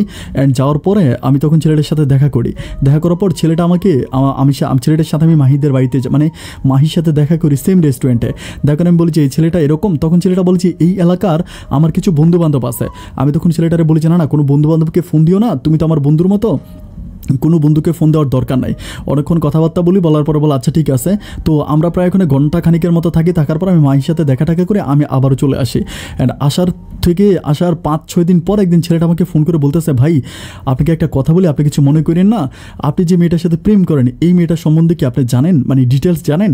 আমি বললাম যে হ্যাঁ জানবো না কেন। বলে যে আমি কিন্তু এই মেয়েটার সম্বন্ধে ডিটেলস খোঁজখবর নিয়েছি, যেহেতু আপনি আমাকে বন্ধু ডেকেছেন, আমি ওই এলাকার ছেলেদের সাথে কথা বলি মেয়েটার সম্বন্ধে ডিটেলস জানছি। আমি বলি কী জানছো? তো আমাকে বলে যে এই মেয়েটার জন্ম থেকে মানে একটা রোগী। আমি বললাম যে তা তো আমি জানি ওর একটু অসুস্থ। পরে বলে না ভাই ওর ভয়ঙ্কর একটা রোগ। আমি বললাম যে কেমন ভয়ঙ্কর রোগ? মেয়েটা আমাকে বলতেছে ছেলেটা আমাকে বলতেছে যে এই মেয়েটা যেদিন জন্মেছিল সেদিন নাকি তার বাড়ির পুকুরে প্রায় 17টার মতো মৃত সাপ পাওয়া গেছিল। আমি তখন বলতেছিলাম যে এটা কী বলতেছো মৃত সাপ মানে? পরে আমার বলতেছে ভাই আমি আপনাকে ব্যাপারটা খুলে বলি, ওই এলাকার একটা আমার ঘনিষ্ঠ ফ্রেন্ড আছে, একটা ছেলে আছে, ওই ছেলের সম্বন্ধে আমি মেয়ের সম্বন্ধে যখন জানলাম তখন আমাকে আমার ওই ছেলেটা বললো যে ওই গ্রামের কোনো পরিবার ওই মেয়েদের সাথে কথা বলে না, ওদের পরিবারের সাথে কথা বলে না এবং মেয়ের সাথেও কথা বলে না। আমি বললাম কেন কথা বলে না? পরে বলে যে ভয়ে। আমি বললাম যে ভয়ের কারণটা কি তুমি আমাকে বলো। তো বলে যে ভাই এই মেয়েটা জন্মাইছিল নাকি রাত 3টা বাজে সে জন্মাইছিল, এবং সে যেদিন জন্মাইছিল সেদিন তাদের বাড়ির পাশে একটা বড় দিঘি ছিল, ওই দিঘির মধ্যে 17টা মৃত সাপ পাওয়া গেছে সকালবেলা। আমি তখন বলতেছি যে মানে কি বলে যে হ্যাঁ সকালবেলা মৃত 17টা সাপ পাওয়া গেছে এবং এই মেয়ের বাড়ির আশেপাশে প্রচুর পরিমাণ সাপের আনাগোনা, মানে সাপের জন্য এই মেয়েরা ঘর থেকে বেরোইতে পারে না, প্রচুর সাপ, ওদের বাড়িতে কেউ ভয়ও ঢুকে না। আমি তখন বলি যে মানে তুমি কি বলতেছো, আমি তো মেয়েটার সাথে কথা বলি বাট তার মাঝে আমি এমন কিছুই পাই নাই। পরে বলে ভাই আপনি আমার কথা বিশ্বাস না করলে আমি আমার বন্ধুর ফোন নাম্বারটা দেই। তখন সে আমাকে তার বন্ধুর ফোন নাম্বারটাতে আমি এই ছেলেটার সাথে কথা বলি অ্যান্ড ছেলেটা আমাকে সেম কথাই বলে ভাই এই মেয়েটা সাপের মেয়ে। আমি বলি কী বলেন সাপের মেয়ে? বলে যে হ্যাঁ ভাই, কারণ এই মেয়েরে আমাদের গ্রামের কোনো মানুষ তাদের সাথে কথা বলে না, আমাদের গ্রামের সব মানুষ তাদের বাড়ির আশেপাশেও যায় না, আমাদের গ্রাম থেকে তাদের বাড়িটা একটু আলাদা টাইপের। আমি বলি কারণ কি? বলে ভাই আপনি দিনে দুপুরবেলা ওদের বাড়িতে যাবেন তাও আপনি সাপ দেখবেন, মানে ওদের বাড়িতে আশেপাশে 24 ঘন্টা সাপ ঘুরেফেরা করতে থাকে। আমি তখন চিন্তা করি যে ওই লোকটার কথাটা কিন্তু একেবারে মিথ্যে না, কারণ হচ্ছে মাহির মা তো এটার জন্যই আমাদের চিটঙ্গে গিয়েছিল মেয়ের চিকিৎসা করার জন্য। এভাবে যে মাহির সাথে ফোনে কথা বলে মাহি এই ঘটনা মানে ঘটনাটা কতটুকু সত্য? ও আমাকে বলে যে হ্যাঁ ঘটনাটা একেবারে মিথ্যা না, এটা সত্য। আমি বললাম যে কী রকম সত্য? আমাকে বলে যে হ্যাঁ আমাদের এরকম প্রবলেম আছে, আমাদের সাপে অনেক বেশি উত্তাপ, আমাদের বাড়িতে সাপ খুব প্রবলেম করে অ্যান্ড আমি রাতের বেলায় অনেক বেশি সাপ স্বপ্নে দেখি। আমি তখন তাকে নিয়ে আমি তার জন্য বিভিন্ন কবিরাজের কাছে তখন আমি নিজে দৌড়াইতে থাকি, বাট বিভিন্ন কবিরাজের সাথে কথা বলি, পানি পড়া তাবিজ তুমান অনেক কিছু আইনা তারে দেই, বাট সে আমাকে বলে যে কোনো কাজ নাকি হয় না, এরকম প্রবলেমগুলো দিনের পর দিন চলেই যাচ্ছে। যেতে যেতে আমার রিলেশনটা এতটা গভীর হয়ে যায় আমি তাকে ছাড়া কোনো কিছুই ভাবতে পারতেছি না। আমি তখন চিন্তা করতেছি যত যাই হোক আমি তাকেই বিয়ে করব, আমি আমার ভালোবাসা দিয়ে আমি তাকে ভালো করে তুলবো। আমি কিন্তু নামাজ পড়তাম না, আমার কাছে মনে হয় না যে আমি কোনো দিন শুক্রবারে জুমার নামাজটা ঠিকমতো পড়তাম, আমি জুমার নামাজটাও ঠিকমতো পড়তাম না। কিন্তু মাহির সাথে সম্পর্কটা হওয়ার পর থেকে এবং যখন থেকে আমি শুনেছি যে মাহির এই প্রবলেম, আমি 5 ওয়াক্ত নামাজ পড়ি। আমার খুব মনে আছে আমি ফজরের নামাজ পড়ার পর কোরআনটা হাতে নিয়ে আমি কান্না করে করে আল্লাহকে বলি আল্লাহ ও আল্লাহ, আমি তো কোনো কবিরাজ না, কোনো ঠাকুর না, কোনো বৌদ্ধ না, আমি কিছু না, আমি তো তোমার মতো, আমি তো আল্লাহ একজন, তুমি তো আমাকে একজন সাধারণ মানুষ হিসেবে দুনিয়াতে পাঠাইছো আল্লাহ। আমি তোমার কোরআনটাকে হাতে নিয়ে বলতেছে আল্লাহ এই কোরআনের উসিলে তুমি মাহিকে ভালো করে দাও, এই কোরআনের উসিল আল্লাহ তুমি মাহিকে সুস্থ করে দাও। আমি প্রচুর পরিমাণ কান্নাকাটি করি মাহির জন্য। আমার কাছে মনে হয় যে আমার দুনিয়াটা একদিকে, আমার মাহি একদিকে। আমি ওর ছবি, আমার জন্য ছবি পাঠায় ও, মানে ওর মতো একটা মেয়ের যেই সমস্যা আমি কখনো মানে বিশ্বাস করাতে পারবো না। এভাবে যেতে যেতে আরও বেশ কিছুদিন কেটে যাওয়ার পর একদিন মাহি আমাকে ফোন করে একটু মন খারাপ করে বলে যে তোমাকে একটা কথা বলি, তুমি আমার কথাটাকে একটু খারাপভাবে নিও না, আমার কথাটা একটু মনোযোগ দিয়ে শোনো। আমি বললাম যে হ্যাঁ বলো। তো আমাকে বলতেছে যে আমার একটা প্রবলেম হয়ে গেছে। আমি বলি কী প্রবলেম? আমাকে বলতেছে যে আমাদের এলাকার যিনি ইমাম আছে, আমাদের এলাকার একটা ইমাম আছে, উনি অবিবাহিত, উনি আমার মাকে বলতেছিল যে উনি আমাকে বিয়ে করবে, আমাকে বিয়ের প্রস্তাব দেয়। আমি বলি কী বলো? বলে যে হ্যাঁ। আমি বললাম যে তোমাদের এলাকার কোনো মানুষ তোমাদের সাথে কথা বলে না, তোমাদের বাড়িতে সাপের উত্তাপ, এরপর উনি তোমাকে কেন বিয়ে করবে? তখন আমার ও আমাকে বলতেছিল যে হুজুরটা নাকি তার মাকে বলেছিল যে ওই হুজুর নাকি রাতের বেলায় স্বপ্নে দেখেছিল, মানে রাতের বেলায় স্বপ্নে তাকে কেউ একজন বলেছিল যে তার মেয়েটাকে বিয়ে করার জন্য, এটা নাকি সে রাতের বেলায় স্বপ্নে দেখে। এবং এই কথাটা ওই হুজুর মানে শুক্রবারে জুমার নামাজে খুতবার পরে সবাইকে বলে এই কথাটা যে মেয়েটাকে বিয়ে করবে এবং সেটা স্বপ্নে দেখছে রাতের বেলায়। আমি তখন বলি যে এটা সম্পূর্ণ হুজুরের বন্ডামি, আমি এটা কোনো দিনও মেনে নিতে পারবো না, এটা হতেই পারে না। তখন আমাকে বলে যে না হুজুর কিন্তু আমাদের এলাকার হুজুরটা কিন্তু অনেক ভালো, ওনার বাবাও কিন্তু আমাদের এলাকার মসজিদের ইমাম ছিল এবং ওনার ছিল আমাদের মসজিদের ইমাম, উনি কিন্তু খারাপ বলে না। আমি বলি মাহি আমি তোমাকে ভালোবাসি, তুমি একটু বুঝতে চেষ্টা করো। তখন ও আমাকে বলতেছে যে দেখো অন্য কোনো ছেলে আমাকে বিয়ে করতে পারবে না, আমার যে সমস্যা আছে তুমি জানো না, রাতের বেলা আমি প্রতি রাতে আমি গোমরায় ঘুমাই, আমার খুব সমস্যা। উনি যেহেতু হুজুর মানুষ, উনি হয়তো আমাকে এই পথ থেকে ফিরে আনতে পারে। আমি তখন তারে বলেছি মাহি আমি তোমাকে খুব ভালোবাসি, প্লিজ এমন কোনো পাগলামি করো না। আমাকে বলতেছে ঠিক আছে পরিস্থিতি বুঝে আমি তোমার সাথে আবারও কথা বলবো। যেতে যেতে একটা পর্যায়ে হঠাৎ করে তার মোবাইলটা বন্ধ। তার মোবাইলটা যখন বন্ধ আমি তখন পাগলের মতো হয়ে যায়, তার নাম্বারে যতই কল দিই তার নাম্বারে আর লাইন পাই না। তো ওদের এলাকার যে ছেলেটার সাথে আমার পরিচয় আছে সেই ছেলেটাকে কল করে বলি যে মাহির নাম্বারটা বন্ধ কেন? আমাকে বলে যে ভাই মাহি শুনলাম যে মাহির নাকি বিয়ে হয়ে যাবে আমাদের ওই গ্রামের মসজিদের ইমামের সাথে। আমি তখন তারে বললাম যে ভাই আর এটা তো আমি জানি, কিন্তু এখন আমি তাকে ভালোবাসি, কী করতে পারি? তখন ছেলেটা আমাকে বলতেছে যে ঠিক আছে আপনি আসেন, আইসা দেখি কিছু করা যায় কিনা। এরপর আমি কী করি ওই ছেলেটার বাড়িতে যাই। বাড়িতে যাওয়ার পরে তখন আমি সরাসরি মাহিদের বাড়িতে যাই, মানে ছেলেটা ঢুকে না আমি ঢুকি। ওরা সবাই বললে যেখানে নাকি সাপ এই আমি কিছুই দেখি না, একদম সচরাচর খুব সুন্দর একটা বাড়ি। আমি বাড়িতে যাই, বাড়িতে যাওয়ার পরে সালাম দিই, পরে মাহির বাবাকে সালাম দিই, উনি আমাকে চিনতে পারেন। আমি মাহির মাকে ডাক দিয়ে উনি বের হওয়ার পর আমি বললাম আন্টি আমাকে চিনতে পারছেন? পরে বলে হ্যাঁ চিনতে পারছি তো, তুমি চিটংয়ের ছেলেটা না, তোমাদের বাড়িতে আমি ছিলাম। আমি বললাম হ্যাঁ। পরে বলে ঘরে আসো, ঘরে নিয়ে আমাকে বসায়। আমি তখন বলতেছিলাম যে মাহি কিন্তু আমার দিকে তাকায় তাকায় ও কান্না করতেছে একরকম। আমি তখন একটু স্কিপ পাই, একটু সুযোগ পাই, পেয়ে আমি মাহিকে বলি যে মাহি তুমি আমার সাথে চলো, আমি তো ওখানে পালায় যাবো। আমাকে বলে পাগলামি করো না, তুমি কেন বুঝতে পারতেছো না এখানে কেন আসছো? আমি বলি তো আমি তোমার সাথে দেখা করার জন্য আসছি। পরে ওর মাহির মা আমাকে বলতেছে বাবা হঠাৎ করে আমাদের এখানে কীভাবে আসলা, ঠিকানা কই পেলা? আমি বলি মাহি আমার ভাবির কাছে ঠিকানা দিয়ে আসছিল, ওই ঠিকানাতে আমি আসছি। তো বলে কী মনে করে আসলা? আমি বললাম যে আমি এখানে আসলে কক্সবাজার অন্য একটা জায়গায় আসছিলাম, তো চিন্তা করলাম যে আপনাদের সাথে এত পরিচয়, একটু দেখা করে যাই, শুধুমাত্র দেখা করার জন্য আসছি। তখন উনি আমাকে বলতেছে যে যাক আলহামদুলিল্লাহ তুমি আসছো ভালো হয়েছে, আর আমি তো তোমাদের সাথে যোগাযোগ করতে পারি নাই, আর তোমার ভাবি আমাকে আর কল টল দেয় নাই। একটা কথা বলে আমরা কিন্তু মাহির বিয়ে ঠিক করছি আমাদের এলাকার মসজিদের ইমাম সাহেবের সাথে। এখন তোমাদের পরিবারের সবাই কিন্তু আইসো, আমাকে দাওয়াত দেয় যে তুমি তোমার আব্বা আম্মা তারপর তোমার ভাবিকে নিয়ে আইসো। আমি তখন এত পরিমাণ কষ্ট পাই, আমি কান্না করি, একরকম কান্না করে আমি ওনার বাড়ি থেকে চলে আসি। আসার পর আমি ভীষণভাবে ভেঙে পড়ি, আমি খাওয়া দাওয়া করি না, আমি ঘুমাই না, আমি একরকম পাগলের মতো হয়ে যাই। আমার ভাবি আমাকে বুঝায়, মানে প্রচুর পরিমাণ বুঝায়, বাট কোনো কাজ হয় না। যেতে যেতে প্রায় আরও 15 দিনের মতো কেটে যায়, বাট এরই মাঝে মাহির বিয়ে হয়ে যায়। আমি তখন মানে এত পরিমাণ কষ্ট পাই, আমি আর কোনো কিছু করতে পারি না। আমি পড়াশোনা, খাওয়া দাওয়া, ঘুম সব কিছু আমার বন্ধ হয়ে যায়, আমি পাগলের মতো হয়ে যাই। আমি তখন আর কোনো দিকে যাই না, আমি পড়াশোনাও বন্ধ করে দিই। তখন আমার ভাবি কী করে মাহির সাথে কথা বলে, কীভাবে জানি কথা বলে মাহিকে অনেকভাবে বলার পরে প্রায় 1.5 মাস পরে, মানে মাহির বিয়ে 1.5 মাস পরে মাহি একদিন আমাকে কল দিয়ে বলে যে পাগলামিগুলো কেন করতেছো? আমি বলি পাগলামি মানে আমি কোনো পাগলামি করতেছি না। ও আমাকে বলতেছে যে আমি তোমাকে কি কম ভালোবাসছিলাম? আমি বলি মিথ্যে ভালোবাসার অভিনয় করে তুমি আমার জীবনটা নষ্ট করছো, প্লিজ আর কোনো রকম মিথ্যে কথা শুনতে চাই না। ও আমাকে বলে যে দেখো বুঝতে চেষ্টা করো, পাগলামি করো না, তুমি তোমার বাবা মায়ের কথা মতো চলো, তুমি পড়াশোনা করো, তুমি তোমার জীবনটাকে নষ্ট করো না। আমি বলি নষ্ট মানে আমার জীবনটা তো নষ্ট হয়েই গেছে, তুমি মিথ্যে প্রেমের ভালোবাসা করে আমার জীবনটাকে নষ্ট করে দিয়েছো। আমাকে বলে যে এই যুগে একটা ছেলে কয়টা অনেকগুলো রিলেশন করে, একটা রিলেশনের জন্য কি এত কান্না করতে হয়? আমি তারে বললাম যে তুমি সমাজের 8-10টা রিলেশনের মতো আমার রিলেশনটা চিন্তা করো না, আমি তোমাকে আমার মন থেকে ভালোবাসছি। আর আমি তোমাকে বলতেছি যে আমি এখন সিগারেট খাইতেছি, মদ খাইতেছি, অ্যান্ড দুঃখে একটা সময় আমি মরে যাবো। অ্যান্ড এটা বলার পরে সে কী করে ফোনটা কেটে দেয়। অ্যান্ড কয়েকদিন পরে সে আমাকে আবারও কল দিয়ে আমাকে সেম কথাই বলে, আমাকে প্রচুর বুঝায়। আমি বলি যে মাহি আমি একদম আমার মায়ের কসম করে বলতেছি আমি সত্যি মরে যাব। তো আমাকে বলে যে এখন তোমার বিয়ে হয়ে গেছে, আমি কী করতে পারি? আমি বলি তোমার বিয়ে হয়ে গেল, তুমি চলে আসো। ও আমাকে বলে কী বলো, চলে আসবো? আমি বলি হ্যাঁ তুমি চলে আসো। ও আমাকে বলে যে দেখো ওনার সাথে বিয়ে হবার পরে আমার সাপের কোনো প্রবলেম নেই, আমি কোনো রাতের বেলায় সাপ স্বপ্নে দেখি না, আমি ভালো আছি। আমি বলি যতই ভালো থাকে আমি কোনো কথা শুনতে চাই না, তুমি চলে আসো, আমি তোমাকে নিয়ে সংসার করবো। ও আমাকে বলে আমি চলে আসলে কি তুমি খুশি হবা? আমি বলি আমি খুশি হব। তখন ও কী করে লাইনটা কেটে দেয়, অ্যান্ড রাতের বেলা আমাকে আবারও কল দিয়ে বলে যে তুমি যে কথাটা বলতেছো এটা কি তুমি মন থেকে বলতেছো? আমি বলি আমি কথাটা একেবারে সম্পূর্ণ মন থেকে বলতেছি, প্লিজ তুমি চলে আসো। আমাকে বলে যে আমি তোমাকে বুঝাইতে পারবো না, মানে আমি কী বলবো ঠিক বুঝতে পারতেছি না।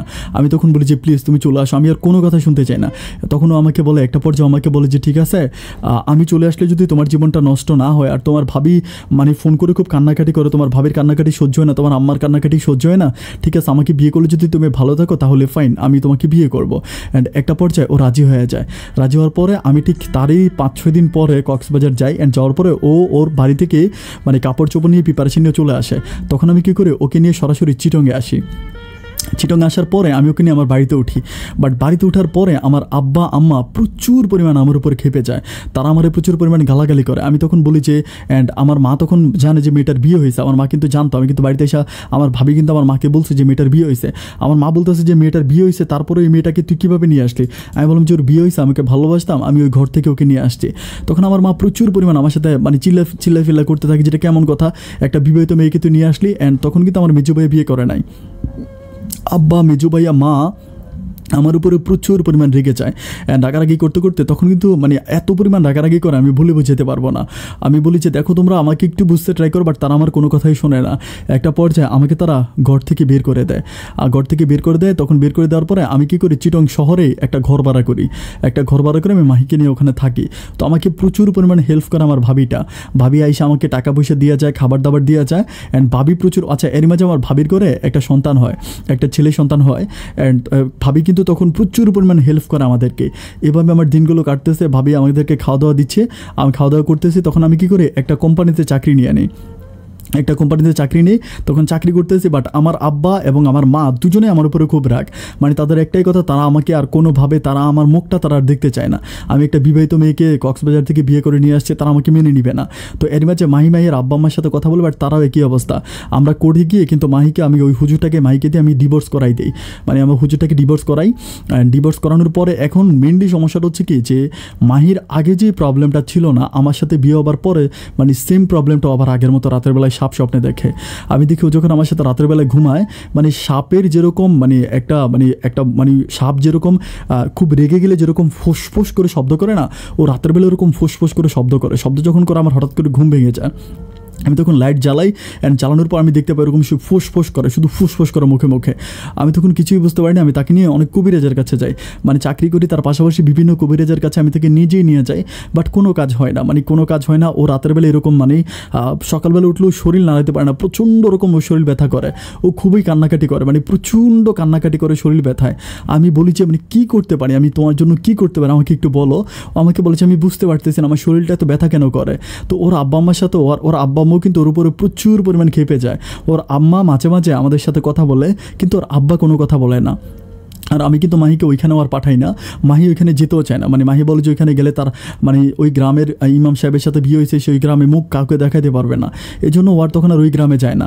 আমি তখন কী করি, আমি কী করবো, আমি বিভিন্ন কবিরাজের কাছে তাকে নিয়ে যাই, ডাক্তারের কাছে নিয়ে যাই, কাজ হয় না। বাট আমাদের এলাকার একজন ডাক্তার ছিল, ওনার কাছে নিয়ে যাওয়ার পর উনি কিছু মেডিসিন দেয়, অ্যান্ড ওনার মেডিসিনগুলো খাওয়ার পর মাহি মোটামুটি 2-2.5 মাসের মধ্যে একটু ভালো থাকে। মানে 2-2.5 মাসের মতো ভালো থাকে বলতে, ওই রাতের বেলায় মানে ফুসফুস বা সাপ স্বপ্নে এগুলো কিন্তু ঠিকই দেখে, কিন্তু তার শরীর যে ব্যথাটা হইতো না, ওই শরীরটা এখন আর ব্যথা করে না, এখন মোটামুটি ও একটু ভালো থাকে। আমি তখন প্রচুর পরিমাণ বিপদে পড়ে যাই, কারণ আমি চাকরি কন্টিনিউ করতে গেলে আমি তাকেই টেক কেয়ার করতে পারি না। তো এভাবে ভাবি এসে 1-2 দিন আমাদের বাড়িতে থেকে যায়। আর এটা কিন্তু আমার আবার আব্বা আম্মা জানে না, আব্বা আম্মা জানলে কিন্তু আব্বা আম্মা আরও বেশি রাগারাগি করবে। আমি চাকরি করে যে টাকা পাই, অ্যান্ড ভাবি আমাকে প্রচুর পরিমাণ টাকা দেয়। এক কথায় ভাবির টাকা দিয়ে আমাদের সংসারটা খুব ভালোই চলতেছে। যেতে যেতে আরও প্রায় 7 মাসের মতো কেটে যায়। 7 মাস পরে একটা সময় মাহি হচ্ছে বাচ্চা কনসেপ্ট করে, অ্যান্ড বাচ্চা কনসেপ্ট করার পরে ওর মা আসে, মানে তখন কিন্তু ওর মা কক্সবাজার থেকে চিরঙে আসে, আসার পর আমাদের বাড়িতে উঠে। আমি তখন ওর মা কিন্তু আমাকে প্রচুর পরিমাণে গালাগালি করে, যে এটা তুমি কী করলা, তোমার অ্যাটলিস্ট একটু তোমার পরিবার সম্বন্ধে ভাবা দরকার ছিল, তোমার পরিবারটা এত ভালো একটা পরিবার, মানে এই পরিবারটা সম্বন্ধে তুমি একটু ভাবলা না, এই পরিবারটা সম্বন্ধে তুমি কিছু চিন্তা করলা না, তুমি এটা কী করলা। আমি তখন অনেকে বলি যে আমি তো আমার পরিবারকে জানাইছিলাম, মানে আমি তো আমার পরিবারকে রাজি করানোর জন্য চেষ্টা করতাম, কিন্তু আপনি তো আমাদের কোনো কথা শুনলেন না, আপনি মাহিকে অন্য কোথাও বিয়ে দিয়ে দিলেন। বা উনি বলে যে মাহির প্রবলেমের কারণে কিন্তু মাহিকে বিয়ে দিছি। তো আমি তাকে বলি যে এখন তো আমি বিয়ে করছি, কই এখন তো কোনো প্রবলেম নাই। উনি আমাকে বলে যে প্রবলেম হতে কতক্ষণ। যাই হোক, এভাবে উনি আমাদের বাড়িতে প্রায় 15-20 দিনের মতো থাকে। 15-20 দিন থাকার পরে উনি আবার মানে চিটং থেকে উনি কক্সবাজার চলে যায়। এরপরে মাহির যখন বাচ্চা কনসেপ্ট করে, তখন আর আমি আর কাজটা কন্টিনিউ করতে পারি না। তখন আমার ভাবি আমাকে বলে যে তুমি কাজটা ছেড়ে দাও, তোমার চাকরি করার দরকার নেই, আমি তোমাদেরকে প্রতি মাসে মাসে টাকা দিব, অ্যান্ড সেই টাকা দিয়ে তোমরা চলবা। তো ভাবি কী করে, প্রতি মাসের 1 তারিখ 2 তারিখে আসা আমাকে টাকা দিয়ে যায়, 12,000-15,000 টাকা দিয়ে যায়। আমরা ওই টাকা দিয়ে মোটামুটি খুব ভালোই চলতেছে। মাঝে মাঝে মাহিকে ডাক্তারের কাছে নিয়ে যাই, বাসা বাড়িতে রান্না বান্না খাওয়া দাওয়া থেকে শুরু করে যত রকমের মানে যাবতীয় বাসায় যত কাজ আছে সব কাজগুলো আমি করি। আমি মাহিকে একটুও ঘর থেকে বেরোতে দিই না, সারাক্ষণ ওকে আমি ঘরের ভিতরেই রাখি। এভাবে রাখতে রাখতে পরে ওর মানে ও তখনও প্রচুর পরিমাণ পেট ব্যথা, মানে পেট ব্যথা শরীর ব্যথা, পেট ব্যথা শরীর ব্যথা, এই প্রবলেমগুলো ওর কন্টিনিউ হচ্ছে। আমার ও মানে ওর দিকে তাকালে খুবই কান্না হয়। রাতের বেলায় তখনও ও ফুসফুস করে শব্দ করে, ওরকম শব্দগুলো মানে করে যাচ্ছে। তো একটা পর্যায়ে এরকম করতে করতে আমার একটা মেয়ে সন্তান হয়, মাহির ঘরে একটা মেয়ে সন্তান আসে। বাট আমার মেয়ে সন্তানটা যখন হয়, আমার মেয়ে সন্তানটা মাঝে একটু ভিন্ন রকম প্রবলেম। মানে প্রবলেম বলতে কি আমি একটু বলে রাখি, মানে হওয়া সময় এটা কিন্তু সিজারে হয় না, মানে ঘরের ভিতরে আমরা মানে আমার ভাবি দিন থাকে, ভাবি আসে, তারপরে মানে পাশের বাসা থেকে একটা মহিলা, দেন আমরা একটা আয়া নিয়ে আসি হসপিটাল থেকে। ওই আয়ার মাধ্যমে আমার বউ হচ্ছে বাচ্চা কনসেপ্ট করে, মানে বাবু হয়, একটা মেয়ে সন্তান হয়। হওয়ার পরে এখন আমার বউ আমার মানে ভাবি ওর মানে ঘর থেকে বেরিয়ে আমাকে বলতেছে যে সবই তো ঠিক আছে ভাই, এখন কোনো তো প্রবলেম নাই, বাবু তো হইলো, কিন্তু বাবুর তো একটা সমস্যা আছে। আমি বলি কী সমস্যা? পরে বলতেছে বাবুর পিছনটা মানে একটু মানে লাইক একটু মানে কালো পশমে ঘেরা, মানে একটু সাপের মতো যেই মানে সাপের যেই মানে ইয়ে থাকে না, মানে লাইক সাপের গায়ে রঙটা যেরকম হয় না, এরকম একটু গোল্ডেন কালার, বাট ওই গোল্ডেন কালারের উপরে আবার কালো কালো পশম ওঠা, মানে একটু ভয়ঙ্কর টাইপের। আমি তখন দেখে বলতেছি আমার একটু ভয় লেগে যায়, এরকম ভাবে যখন নিয়ে আসে, আমি তখন চিন্তা করি যে আল্লাহ এটা কী হইলো, মানে এটা কীভাবে হইলো, আমি কি বুঝতে পারতেছি না। আমি প্রচণ্ড রকম কান্না করতে থাকি যে আল্লাহ এটা কেমন করে হইলো। অ্যান্ড এটা যদি কোনো ছেলে হইতো প্রবলেম ছিল না, বিয়ে শাদী করাই দিতে পারতো, এটা মেয়ে, ওর ভবিষ্যৎটা কী হবে। আমি তখন খুব কান্না করি। অ্যান্ড আমার মাহি কিন্তু তখনও ব্যাপারটা বুঝতে পারে নাই। মাহি যখন সুস্থ হয় তখন মাহি ব্যাপারটা দেখার পরে মাহিও খুব কান্না করে, মানে মাহিও খুব কান্না করে। আমি ঠিক বুঝতে পারতেছিলাম না যে আমি কী করবো। অ্যান্ড আমার মেয়েটার চেহারাটা একটু অদ্ভুত টাইপের ছিল। অদ্ভুত বলতে ওর চোখগুলো একটু বড় বড় ছিল, মানে চোখগুলো একটু বড় বড় ছিল। আর পিঠের দাগটা এত ভয়ঙ্কর ছিল, এটা একদম মানে ঘাড় থেকে মানে কোমর পর্যন্ত, ঘাড় থেকে কোমর পর্যন্ত একদম স্ট্রেক র্যাক হয়ে আসছে দাগটা এরকম। মানে নর্মালি কোনো মানুষ দেখলে ভয় পাবে, যার জন্য ওকে আমরা সবসময় পোশাক পরায় রাখি, কোনো সময় পোশাক খুলি না, সারাক্ষণ পোশাক গায়ে দিয়ে রাখি। অ্যান্ড যেতে যেতে মাহি তখন প্রচুর পরিমাণ কান্নাকাটি করে। আগেও যতটা কান্নাকাটি করতো এখন তার চেয়েও আরও বেশি কান্নাকাটি করে। ও সারাক্ষণ খালি তার মেয়েটাকে নিয়ে চিন্তা করতে থাকে, মানে ওর মেয়েটাকে ছাড়া তার আর কোনো চিন্তা নাই। ওর খাওয়া দাওয়া করে না, ঘুমায় না। আর ভাবি বাবা আমাদেরকে টাকা দিতেছে। আমি তখন আমার মেয়েটাকে নিয়ে ডাক্তারের কাছে নিয়ে যাই, বা ডাক্তার যখন ওর খোলে, ডাক্তার বলে যে এটা খুব ভয়ঙ্কর, এখন এটা কী করা যায়। ডাক্তারও বোর্ড বসায়, মানে বোর্ড বসে ডাক্তার একটা সিদ্ধান্ত করে বলতে ডাক্তার বলতেছে যে মেয়েটাকে অপারেশন করাবে। ডাক্তার বলে অপারেশন করালে হয়তো আমরা এটা পুরোটা শেড কেটে ওখানে অন্য মাংস ফিক্সড করে দিব, তাহলে হয়তো ঠিক হয়ে যাবে। তো এটা করার জন্য সময় লাগবে। ডাক্তার বলতেছে যে ওর যখন 6 বছর বয়স হবে তখন এটা করতে পারবো, এর আগে পারবো না। এর আগে অপারেশন করলে মেয়েটা হয়তো মারাও যেতে পারে, 6 বছর ওয়েট করতে হবে। তো এখন 6 বছর বলতে এখন ওর অবস্থাটা এমন হয়ে গেছে যে আমি কোনোভাবে আমার মেয়েটাকে কোলেও রাখতে পারি না, ওকে কেউ কোলে নেয় না। আমি আর আমার বউ ছাড়া আশেপাশে হয় না যে আমার ভাবি, সত্যিকার তো আমার ভাবিও পর্যন্ত ওকে কোলে নিতে ভয় পায়, ভাবিও কোলে নেয় না। আর যার দিকে তাকে ওর চোখগুলো একদম লাল বর্ণ হয়ে থাকে, খুবই ভয়ঙ্কর চেহারা ওর থাকে। কিন্তু আমি একটা ব্যাপার খুব খেয়াল করে দেখি, মাহি কিন্তু তার বাচ্চাটাকে প্রচুর পরিমাণ ভালোবাসে। ওর বাচ্চাটাকেও কোল থেকে কখনো আলাদা করে না, সারাক্ষণ বাচ্চাটাকে কোলের ভিতর ঝরায় ধরে রাখে। অ্যান্ড আমি দেখি যে মাহি ওই পিঠের ভিতরে যে কালো দাগটা আছে, ওই কালো দাগের ভিতরে মাহি সবসময় আদর করে। তখন মাহি আমাকে বলেছে কী করতে পারি। আর তখনও কিন্তু মাহির ওই সাপের প্রবলেমটা থেকেই যাচ্ছে, সাপের প্রবলেমটা ওর তখনও কন্টিনিউ সাপের প্রবলেমটা আসেই আছে। তো এরকম করতে করতে আমি তখন তারে বলেছি কী করা যায়, আমাকে একটু তুমি আমাকে একটু বুঝিয়ে বলো কী করলে আমি মেয়েটাকে ভালো করতে পারবো। তো আমাকে বলে যে তখন আমরা কী করি, হঠাৎ করে একটা কবিরাজের সন্ধান পাই।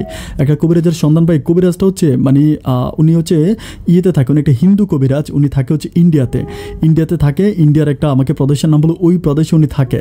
তো এখন ওই কবিরাজের কাছে নিতে হবে। তো আমাদের কাছে আসলে ওরকম টাকা পয়সা নাই। তো ভাবি আমাকে কিছু টাকা দেয়, 50,000 টাকা দেয়। বাবির কাছ থেকে 50,000 টাকা নিয়ে আমি আমার মেয়েটাকে আর আমার বউকে নিয়ে তখন আমি ওইখানে যাওয়ার জন্য রওনা দিই। কিন্তু 50,000 টাকাও সম্ভব না, ওইখানে যাই কোনোভাবে যাই। বাট যাওয়ার পরে যে কবিরাজের কাছে আমরা নিয়ে যাই, কবিরাজ আমার মেয়েটাকে দেখে কবিরাজ বলতেছে ওনাকে আমাদের ইন্ডিয়ান রুপিতে 5 লাখ রুপি দিতে হবে। 5 লাখ রুপি দিলে উনি আমার বাচ্চার এটা এই পিঠের দাগটা চলে যাবে, উনি এক ধরনের একটা মালিশ করে দিবে। আর আমার বউয়ের যেই প্রবলেমটা আছে, আমার বউ যে রাতের বেলায় সাপ স্বপ্নে দেখে বা সাপের প্রবলেমটা, ওই প্রবলেমটাকে ভালো হয়ে যাবে, এটা ওই কবিরাজটা বলে, ওই হিন্দু কবিরাজটা বলে। তো এখন আমি চিন্তা করতেছি 5 লাখ টাকা কোথায় পাবো। আমি তখন আমার ভাবিকে ইন্ডিয়া থেকে ফোন করে বলি যে ভাবি এই ঘটনা, এখন কীভাবে কী করা যায় বলো তো।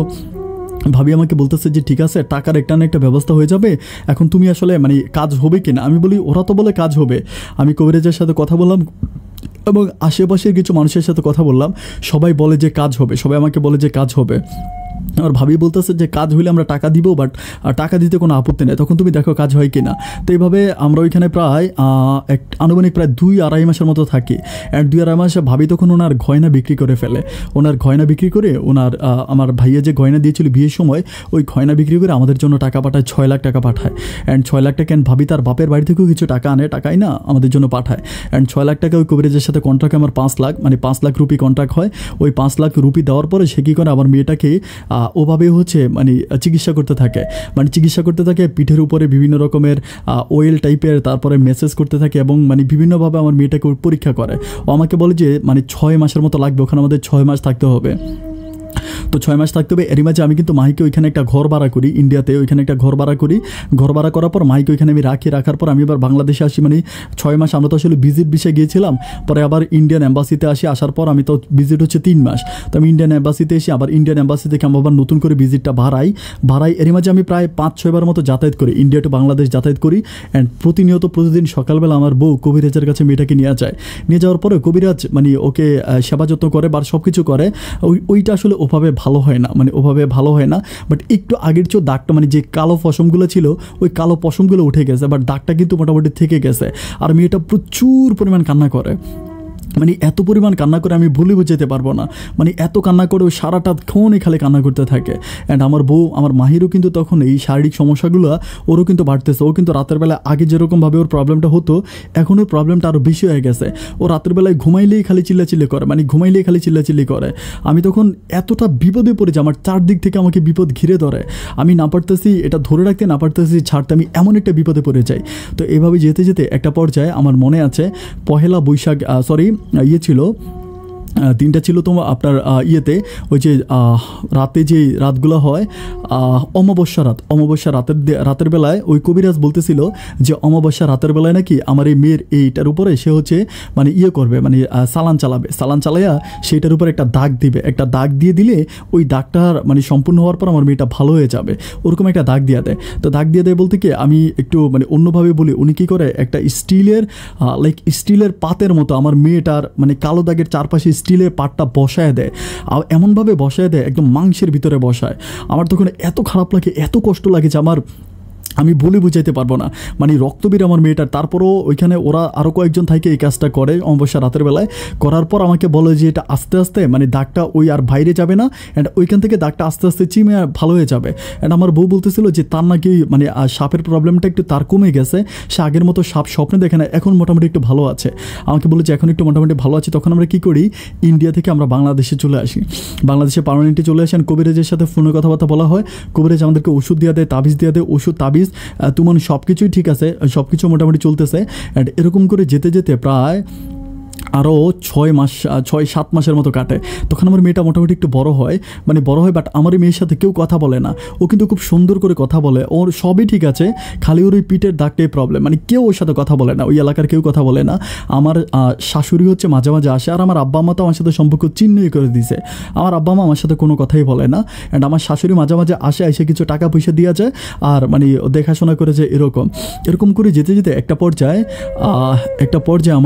আমার তখন আমার সন্ধ্যার সময় ছিল, আমার মনে আছে সন্ধ্যার সময় সেদিন অনেক বেশি কুকুর ডাকাডাকি করতেছিল আমাদের মানে বাসার সামনে, মানে প্রায় 8-10টা মতো কুকুর। এই কুকুরগুলো কোত্থেকে আসে আমি জানি না, এত ডাকাডাকি করতেছে। আমি তখন বাড়িওয়ালাকে ডাকি, অ্যান্ড বাড়িওয়ালা তখন বিভিন্ন রকমের মানুষ নিয়ে আসে কুকুরকে মারার জন্য।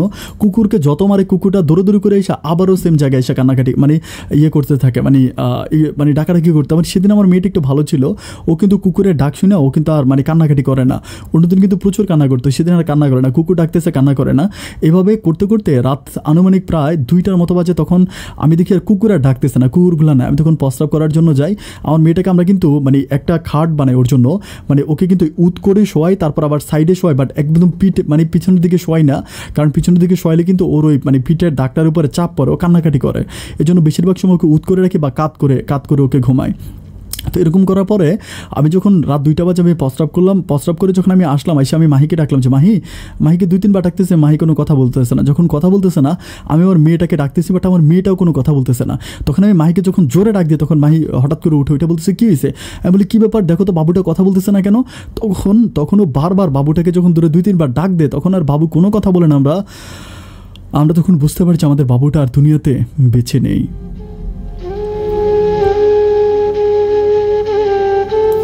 মাহি তখন চিৎকার দিয়ে কেটে ওঠেন।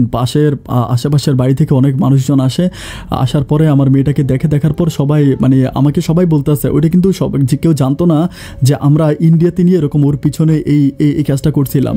তখন এলাকার সব মানুষগুলো আমাদেরকে প্রচুর পরিমাণ বকা দিতে থাকে যে এটা কী করলেন, যে একটা দুধের মেয়ে এই মেয়েটার পিঠের ভিতরে এইভাবে এই কাজগুলো আপনারা ঠিক করেন নাই। তখন আমি আমার মেয়েকে মাটি দিয়ে দেই, আমার বাড়িতে নিয়ে যাই। তখন কিন্তু মানে আমার মেয়েটা মারা যাওয়ার পরে আমার আব্বা আম্মা আসে। আসার পর আমার আব্বা আম্মা এতদিন আসলো না।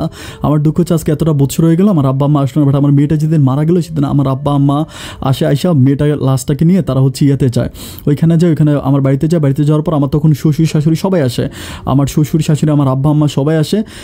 আসার পর তখন আমি লাশ নিয়ে বাড়িতে যাই, বাড়িতে যাওয়ার পর বাবুটাকে ওখানে মাটি দেয়।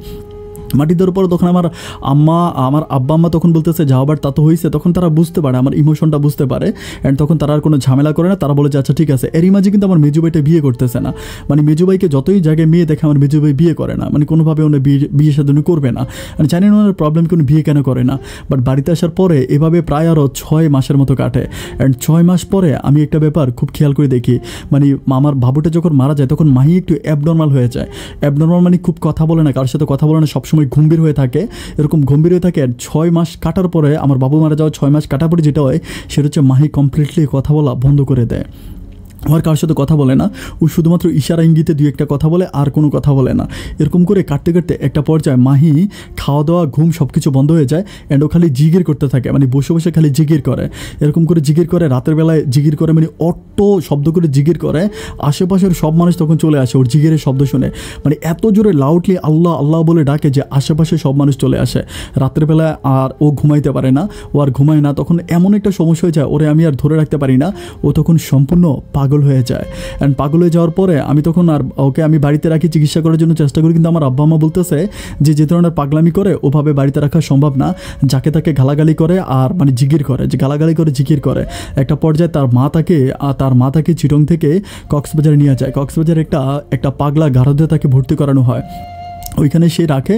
অ্যান্ড আমিও ওইখানে যাই, বেশ কয়েকবার যাই, বাট যাওয়ার পরে ওর কোনো পরিবর্তন নাই। আজকে সে প্রায় ওই পাগলা গারদে 1.5 বৎসরের মতো আছে, অ্যান্ড ওই 1.5 বৎসর তার মাঝে কোনো বিন্দু মাত্র পরিবর্তন নাই। সে যেমন পাগল ছিল এখনও পাগল হয়ে আছে, ওর মাঝে কোনো পরিবর্তন নাই। আপন ভাই, আমি আমার বউয়ে পাগল করার জন্য একমাত্র আমিই তাই, কারণ ওর যখন কবিরাজের সাথে মানে ওই ওদের মসজিদের ইমাম সাহেবের সাথে বিয়ে হয়েছিল, আমি যদি তারে ধরে নিয়ে না আসতাম তাহলে ভাই এই প্রবলেমটা হতো না ভাই। আমি আমার বউকে পাগল বানিয়েছি ভাই, আর আমার সন্তানের খুনের জন্য ভাই আমি দেয়। আমি যদি আমার সন্তানটাকে ইন্ডিয়া না নিয়ে আমি যদি ওই ডাক্তারের কথা মতো যদি 6 বছর অপেক্ষা করতাম, তাহলে কিন্তু আমি আমার বাচ্চাটাকে হয়তো বাঁচাইতে পারতাম। আপন ভাই, আপনার কাছে রিকোয়েস্ট করতেছি আমার জীবনের গল্পটা একটু প্রচার করবেন। আপনার মুখে যখন আমি আমার জীবনের গল্পটা শুনবো ভাই, আমার কিছুটা কষ্ট হলেও দূর হয়ে যাবে। আপন ভাই, আমি 5 ওয়াক্ত নামাজ পড়ে আমি দাঁড়িয়ে রেখেছি, আমি টুপি পরি ভাই, আমি যথেষ্ট ইসলামিক মাইন্ডের একটা মানুষ, বাট আমার বউয়ের জন্য আমি 5 ওয়াক্ত নামাজ পড়ে দোয়া করি আল্লাহ যেন আমার বউকে মাফ করে দেয়, আমার বউ যেন ভালো হয়। আপন ভাই, আপনি অনেক ভালো থাকবেন, আপনার জন্য আমার দোয়া। আর যদি সম্ভব এটা আমার ফোন নাম্বার, আমার সাথে একটু যোগাযোগ করবেন। আসসালামু আলাইকুম।